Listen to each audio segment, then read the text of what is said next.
Et si on vous disait que votre bien-être intime est un indicateur essentiel de votre santé globale, en particulier à un âge avancé? Trop souvent, certains sujets sont considérés comme tabous, mis de côté ou tout simplement ignorés. Pourtant, ils font partie intégrante de notre équilibre physique et émotionnel. Aujourd'hui, nous allons aborder une question qui suscite curiosité, parfois gêne, mais surtout un grand besoin de compréhension. La prostate change-t-elle en fonction de nos habitudes? Plus précisément, la prostate de quelqu'un qui se stimule régulièrement est-elle différente? Cette interrogation peut sembler surprenante à première vue, mais elle soulève des points de réflexion très sérieux, en particulier chez les hommes de plus de 50 ans. La prostate est une petite glande, souvent méconnue, mais qui joue un rôle crucial dans le système masculin. Avec l'âge, elle peut devenir le siège de divers inconforts, et beaucoup d'hommes se demandent ce qu'ils peuvent faire pour en prendre soin au quotidien. La réalité, c'est qu'il existe un lien entre les habitudes de vie et le bon fonctionnement de cette glande. Et pourtant, ce sujet est rarement abordé lors des consultations médicales ou même dans les discussions entre proches. Il est temps de changer cela. Il est temps de créer un espace où l'on peut parler librement, sans honte ni jugement, de ces aspects de notre santé. Ce que nous vous proposons dans cette vidéo, c'est une approche bienveillante, fondée sur la science, et orientée vers la prévention. Car mieux comprendre son corps, c'est aussi mieux vivre, plus longtemps, et avec une qualité de vie supérieure. Vous n'êtes pas seul à vous poser ce genre de questions. Beaucoup d'hommes partagent les mêmes doutes, les mêmes incertitudes, les mêmes hésitations à en parler. Alors, ensemble, ouvrons cette porte. Ensemble, regardons en face ces questions si souvent mises de côté. Et si la réponse à une meilleure santé de la prostate était plus simple qu'on ne le pense? Restez avec nous, car ce que vous allez apprendre pourrait bien changer votre façon de voir votre corps, et votre santé future. Lorsqu'on parle de santé à un âge avancé, on pense spontanément au cœur, aux articulations, ou encore à la mémoire. Pourtant, il existe un autre aspect du bien-être masculin qui mérite tout autant d'attention, la santé de la prostate. Cette petite glande, située au centre de plusieurs fonctions essentielles, joue un rôle important dans l'équilibre de l'organisme masculin, en particulier après 50 ans. Pourtant, elle reste l'une des grandes oubliées des conversations sur le vieillissement. Ce silence s'explique souvent par une gêne culturelle, ou par la peur de découvrir un problème. Mais ignorer un sujet ne le fait pas disparaître. Au contraire, cela augmente le risque de passer à côté de signaux importants. Comprendre comment fonctionne la prostate et pourquoi elle évolue avec l'âge permet non seulement d'éviter certaines complications, mais aussi de mieux vivre les changements naturels du corps. Avec le temps, il est fréquent que la prostate subisse des transformations. Ces changements ne sont pas toujours problématiques, mais ils peuvent parfois entraîner une gêne dans la vie quotidienne. Le plus important est de ne pas banaliser ces signes ou de les considérer comme une fatalité liée à l'âge. Au contraire, il est possible d'agir, de se faire accompagner, et surtout de s'informer de manière simple et accessible.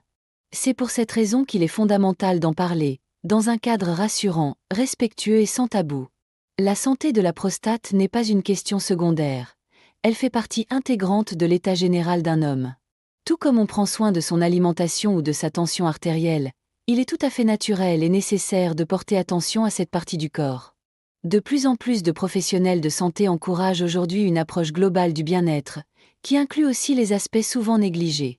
Dans cette démarche, l'écoute de son propre corps, les bilans réguliers et la prévention occupent une place centrale. Parce que vieillir ne signifie pas renoncer à son confort, ni à sa vitalité.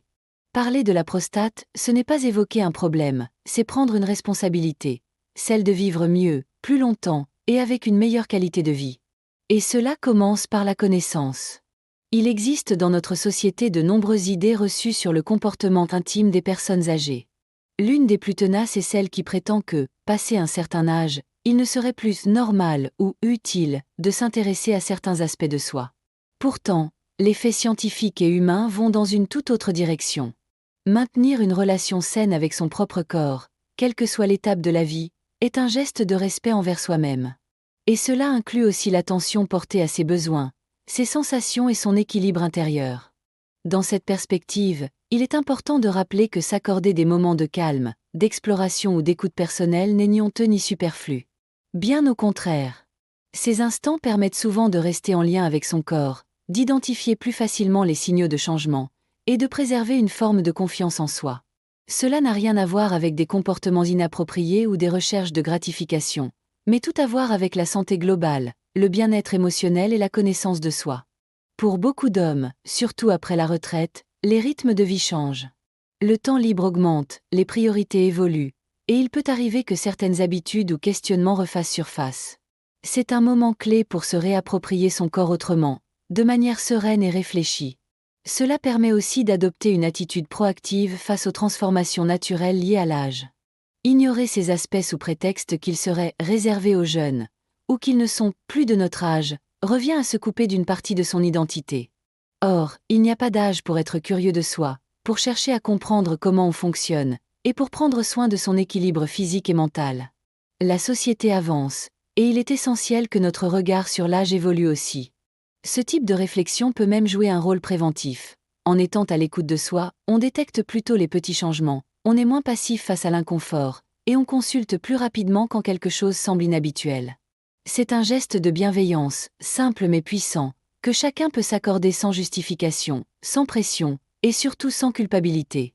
Pour bien comprendre ce que certains gestes du quotidien peuvent apporter à la santé de la prostate, il est essentiel de savoir comment cette glande fonctionne. La prostate est un organe sensible, réactif, qui fait partie d'un système plus vaste, en lien avec la circulation sanguine, le plancher pelvien et d'autres structures internes.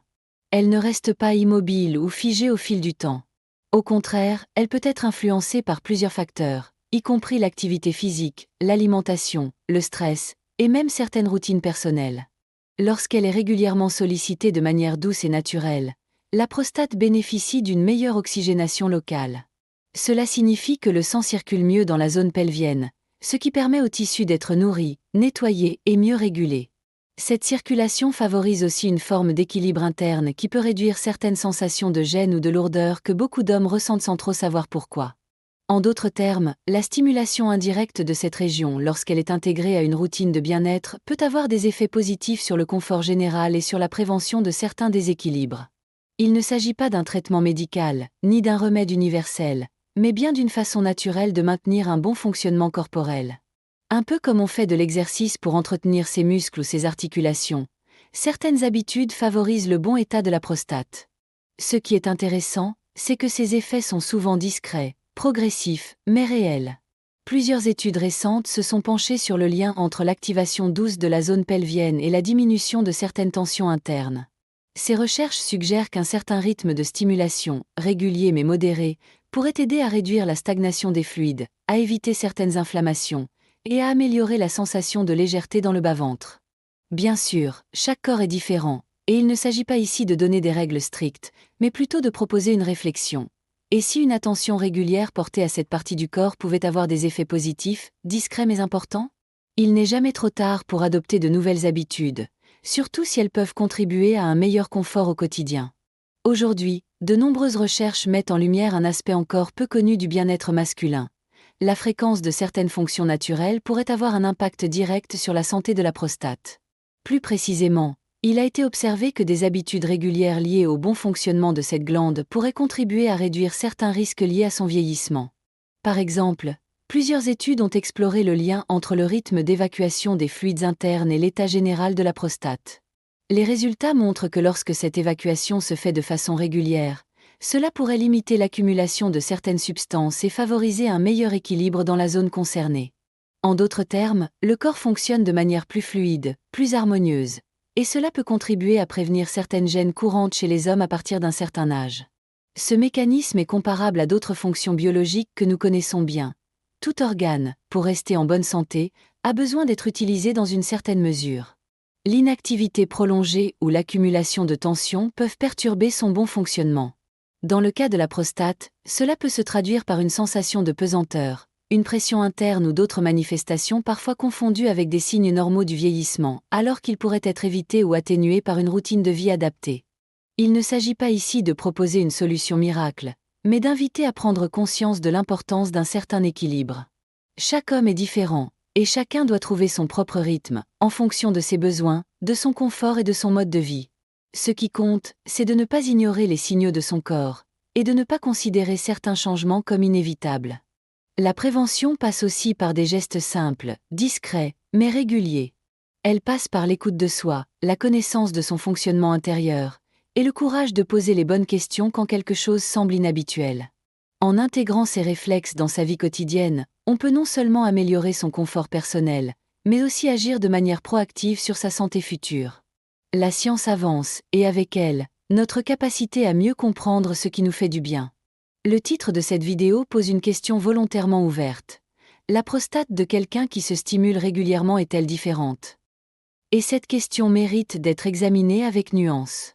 Il ne s'agit pas ici de juger un comportement, mais de comprendre si certaines habitudes peuvent réellement influencer le fonctionnement de la prostate au fil du temps. La réponse, selon plusieurs spécialistes, semble être oui, mais dans un sens bien plus physiologique que ce que l'on pourrait croire. Quand on dit que la prostate devient plus active, il ne faut pas l'imaginer comme un muscle qu'on entraîne. En réalité, ce que l'on observe, c'est plutôt une meilleure régularité de ses fonctions internes. Lorsqu'elle est sollicitée dans un rythme naturel, sans excès ni pression, la glande tend à mieux éliminer ce dont elle n'a pas besoin. Cela permet de limiter certains phénomènes d'accumulation qui, chez certains hommes, peuvent être à l'origine de désagréments. Une prostate plus active, dans ce contexte, signifie une prostate qui fonctionne de façon plus fluide, plus équilibrée, avec un bon rythme biologique. Ce n'est pas une question de performance, mais de bien-être organique. D'ailleurs, de nombreux urologues soulignent que le fait de maintenir un certain équilibre dans cette zone du corps peut contribuer à réduire certaines tensions internes, parfois responsables d'un inconfort discret mais constant. Cela dit, il est essentiel de rappeler que cette activité doit rester naturelle et adaptée à chacun. Il n'est pas question ici de fréquence idéale ou de normes à suivre. Ce qui compte, c'est la constance et l'écoute du corps. Le simple fait de rester attentif à ses sensations et de respecter ses besoins réels peut déjà faire une grande différence dans le fonctionnement global de la glande. De plus, cette régularité semble avoir un impact indirect sur d'autres aspects du bien-être masculin.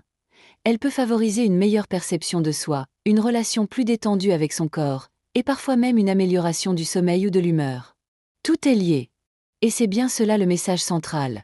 Une prostate en bonne santé, ce n'est pas seulement une affaire médicale, c'est aussi un indicateur global de l'équilibre intérieur. Lorsqu'il s'agit de santé intime, il existe encore beaucoup d'idées reçues qui peuvent freiner l'accès à une information claire et utile. Certaines croyances, bien ancrées dans la culture populaire, créent un climat de confusion, voire de culpabilité, surtout chez les personnes âgées. Par exemple, on entend parfois dire que s'occuper de soi d'une certaine manière serait inutile passé un certain âge, ou pire, que ce serait un signe de faiblesse, d'ennui ou même de repli sur soi. Rien n'est plus faux. Ces idées sont non seulement dépassées, mais aussi nuisibles pour la santé psychologique et physique. Elles alimentent le silence, empêchent les échanges, et isolent ceux qui se posent des questions pourtant légitimes. En réalité, s'intéresser à son bien-être intime fait partie intégrante du soin de soi, au même titre qu'une bonne alimentation ou une activité physique adaptée. Ce n'est pas un comportement marginal, mais une composante normale du quotidien. Un autre mythe courant consiste à croire que seul le médecin doit s'occuper de ces sujets, et que l'on n'a pas à y penser tant qu'aucun symptôme grave ne se manifeste. Pourtant, de nombreuses études insistent sur l'importance de la prévention. Être attentif à ses habitudes, comprendre les signaux que le corps envoie, et entretenir une certaine régularité dans son hygiène de vie sont des clés pour éviter des déséquilibres plus tard. Il est aussi important de déconstruire l'idée selon laquelle certains gestes seraient malsains ou inadaptés à l'âge. Ce regard critique vient souvent de la peur ou du manque d'éducation sur le sujet. En réalité, le respect de soi passe par la liberté de prendre soin de toutes les dimensions de son être, y compris celles dont on parle peu. Enfin, il ne faut pas négliger l'impact psychologique de ces idées fausses. Se sentir jugé ou honteux peut provoquer du stress, un repli sur soi, et parfois même une perte de confiance. À l'inverse, quand on s'autorise à parler de ces sujets de façon posée et bienveillante, on ouvre la voie à un mieux-être global. Briser les tabous, c'est souvent le premier pas vers une vie plus sereine, plus consciente et plus équilibrée. À mesure que l'on avance en âge, il est naturel de voir son corps changer. Mais ce que l'on oublie souvent, c'est que notre relation à ce corps évolue également. Dans un monde où les sujets liés à l'intimité sont souvent mis de côté, il devient essentiel de rappeler que prendre soin de soi, ce n'est pas seulement surveiller sa tension ou sa glycémie, mais aussi maintenir un lien profond avec ses sensations, son équilibre et sa perception personnelle. Connaître son propre corps, c'est bien plus qu'une démarche physique, c'est un acte de conscience. Cela permet de rester à l'écoute, de mieux comprendre ce qui est normal pour soi, ce qui change, et ce qui mérite peut-être une attention particulière.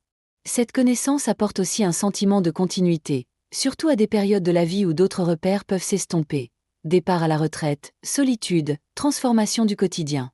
Ce lien personnel avec son corps contribue également à préserver la confiance en soi. Quand on sait comment son organisme fonctionne, on se sent plus serein face à l'inconnu. On évite les angoisses inutiles, et on adopte une attitude plus détendue, plus bienveillante envers soi-même. Cela peut même influencer positivement la qualité du sommeil, la gestion du stress et la stabilité émotionnelle. Dans cette optique, s'accorder des moments de calme, pour observer comment l'on se sent, pour se reconnecter à ses sensations, est loin d'être futile. C'est une forme de prévention douce, un moyen de se recentrer, de ralentir le rythme et de rester présent à soi-même. Ces instants ne demandent ni technique, ni effort particulier, mais seulement un peu de temps, un peu d'attention, et surtout, l'autorisation intérieure de se mettre au centre de ses priorités. Ce type de démarche est bénéfique à tout âge, mais elle prend une valeur particulière lorsqu'on avance dans la vie.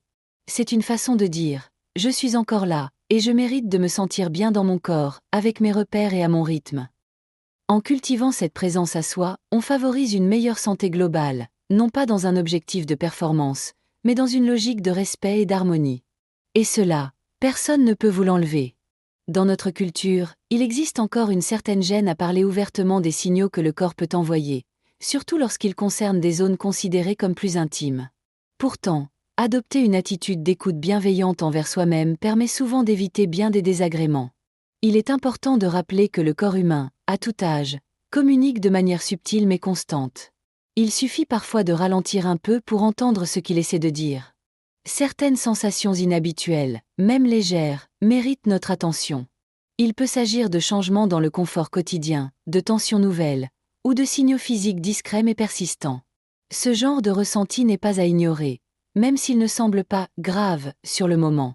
Ce sont souvent ces petits détails qui, pris au sérieux dès le départ, permettent d'agir rapidement et d'éviter que les choses ne s'aggravent avec le temps. Cela ne signifie pas qu'il faut s'inquiéter au moindre changement. Mais apprendre à se connaître, à reconnaître ce qui est habituel et ce qui ne l'est pas, fait partie d'une démarche de prévention intelligente et respectueuse. Il ne s'agit pas de se surveiller en permanence, mais simplement de développer une forme de vigilance douce, fondée sur l'expérience personnelle. Dans ce cadre, il est aussi essentiel de comprendre que chacun a ses propres limites. Ce qui est confortable pour l'un peut ne pas l'être pour un autre. C'est pourquoi il ne faut jamais se comparer, ni chercher à suivre des normes supposées. L'essentiel est de rester en phase avec soi-même, avec ce que l'on ressent et avec ce que l'on vit au quotidien. Si certaines habitudes semblent provoquer une gêne, ou si quelque chose change sans raison apparente, il est tout à fait légitime de s'interroger, et d'en parler avec un professionnel. Trop souvent, ces sujets sont mis de côté par peur d'être mal compris. Pourtant, les médecins, et en particulier les spécialistes de la santé masculine, sont formés pour accompagner ce type de questionnement avec bienveillance et discrétion. Prendre soin de soi, c'est aussi savoir poser des limites, ralentir quand il le faut, et chercher des solutions quand le corps le demande. C'est un signe de maturité, de respect et de lucidité. Et c'est exactement ce dont on a besoin pour avancer sereinement, en harmonie avec soi-même. Il peut être difficile, même aujourd'hui, d'aborder certains sujets avec son médecin. Par pudeur, par peur d'être jugé ou tout simplement par manque d'habitude, de nombreuses personnes préfèrent rester silencieuses face à des signes ou des doutes qui concernent leur bien-être intime. Pourtant, cette hésitation empêche souvent d'obtenir des réponses simples, des conseils utiles ou une prise en charge précoce. C'est précisément pour cette raison qu'il est essentiel de normaliser ce type de dialogue. Un professionnel de santé est formé pour accueillir toutes les questions, même celles que l'on pense délicates. Il ne s'agit pas d'un sujet tabou, mais d'un aspect naturel de la santé globale. Parler de la prostate, des changements ressentis dans cette zone du corps, ou même simplement demander des informations, ne devrait jamais susciter de gêne. Au contraire, c'est une preuve de responsabilité et de maturité. Dans la réalité, les médecins apprécient que leurs patients prennent leur santé en main. Poser des questions montre que l'on s'intéresse à son corps, que l'on est à l'écoute de ses signaux, et que l'on souhaite rester en bonne forme le plus longtemps possible.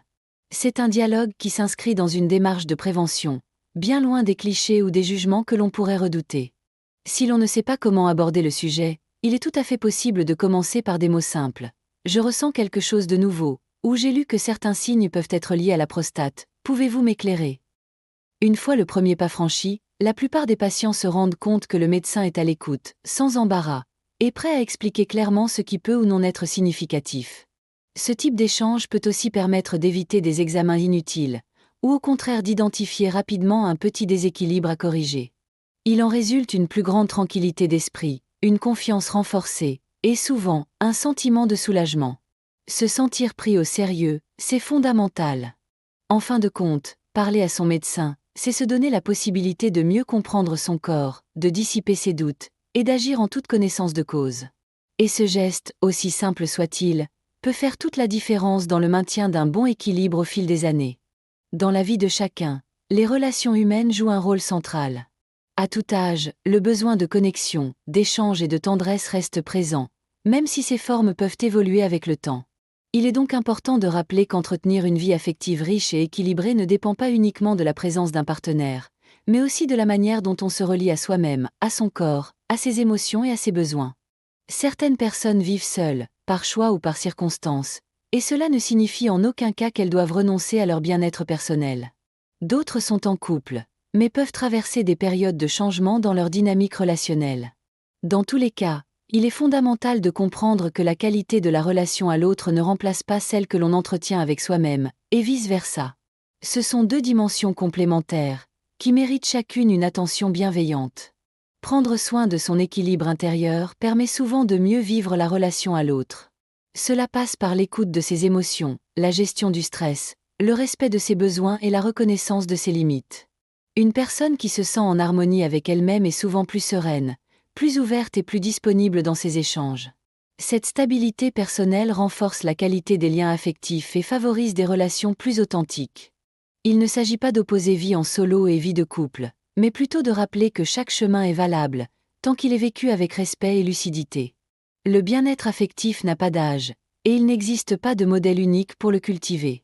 Que l'on soit accompagné ou non, chacun peut nourrir son équilibre émotionnel, entretenir sa vitalité et continuer à évoluer dans une dynamique positive.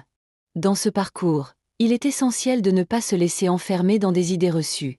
On entend encore parfois que certaines habitudes n'ont plus de sens après un certain âge, ou qu'elles seraient réservées à une autre période de la vie.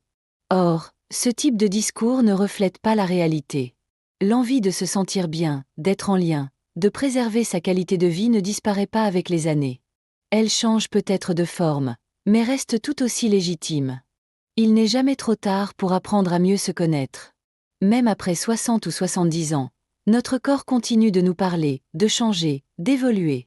Il nous envoie des messages subtils, parfois déroutants, parfois nouveaux, mais toujours précieux. Et l'un des plus beaux cadeaux que l'on puisse se faire, à cet âge de la vie, c'est de rester à l'écoute. Sans jugement, sans pression, et surtout sans honte. Accueillir ces transformations avec calme et curiosité permet de vivre cette étape de manière plus sereine. Ce n'est pas un renoncement, bien au contraire, c'est une façon de reprendre contact avec soi-même. D'agir non pas par peur ou par automatisme, mais avec conscience. Chaque geste, chaque choix peut alors devenir un acte d'attention envers son propre bien-être. Beaucoup de personnes âgées n'ont jamais eu l'occasion, plus jeunes, de parler librement de leur santé intime ou de leurs ressentis corporels. Cela crée parfois un sentiment de distance avec son propre corps, comme si certaines zones de soi étaient restées silencieuses trop longtemps. Aujourd'hui, les mentalités évoluent, et il est temps de combler ce vide avec des mots simples, bienveillants, accessibles. Pour soi, mais aussi pour les générations qui suivent. Cette vidéo, comme l'ensemble des contenus de notre chaîne, vise justement à ouvrir ces espaces de parole et de réflexion. Non pas pour donner des leçons, mais pour proposer une autre manière de voir les choses. Plus humaine, plus proche de la réalité, plus douce. Il ne s'agit pas de chercher la perfection, ni de suivre un modèle tout fait. Ce qui compte, c'est de trouver son propre équilibre. D'apprendre à se faire confiance, à prendre soin de soi de façon globale, et à reconnaître que chaque étape de la vie mérite d'être vécue pleinement.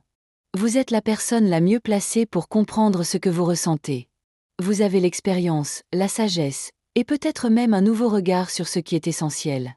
Alors pourquoi ne pas vous accorder, dès maintenant, la possibilité de vivre cette partie de votre vie avec plus de liberté, plus de clarté, et surtout plus de respect envers vous-même? La santé intime, après tout, n'est pas un détail. C'est une dimension profonde de votre bien-être, que vous avez le droit d'explorer avec confiance et sérénité.